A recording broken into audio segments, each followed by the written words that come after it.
పాకిస్తాన్కు America shock ఇచ్చింది. పహల్గామ్ ఉగ్రదాడికి సంబంధించి అమెరికా కీలక నిర్ణయం తీసుకుంది. పహల్గామ్ దాడికి పాల్పడిన ది రెసిస్టెంట్ ఫ్రంట్ ఉగ్రవాద సంస్థగా ప్రకటించింది అమెరికా. లష్కరే తోయిబాకు అనుబంధంగా పనిచేస్తున్నటువంటి ఈ రెసిస్టెంట్ ఫ్రంట్కి సంబంధించి ఉగ్రవాదాన్ని ఎదుర్కోవడానికి అమెరికా సిద్ధంగా ఉంది అంటూ ట్రంప్ ప్రకటించారు. ముంబై ఉగ్రదాడి తర్వాత పహల్గామ్ అటాక్కి అతిపెద్దదంటూ యుఎస్ ప్రకటించింది. విదేశాంగ మంత్రి మార్కో రూబియో దీనికి సంబంధించి ఒక ప్రకటన కూడా చేశారు.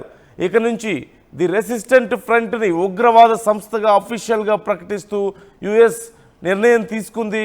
లష్కరే తోయిబాలో భాగంగా ఉన్నటువంటి రెసిస్టెంట్ ఫ్రంట్ చాలా దారుణాలకు పాల్పడిందని, ముఖ్యంగా ముంబై అటాక్ తర్వాత భారత్ మీద జరిగిన అత్యంత దారుణమైనటువంటి దాడిగా పహల్గామ్ దాడిని గుర్తిస్తూ అమెరికా ప్రకటన చేసింది. ఈ నేపథ్యంలో పాకిస్తాన్కు ఖచ్చితంగా ఇది అతిపెద్ద దెబ్బగా చూడాలి.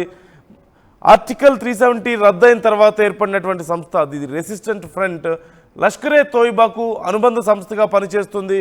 అనేక ఉగ్రవాద కార్యకలాపాల్లో టీఆర్ఎఫ్ అనేది చాలా కీలకమైనటువంటి భాగస్వామిగా వ్యవహరిస్తుంది లష్కరే తోయిబాకు.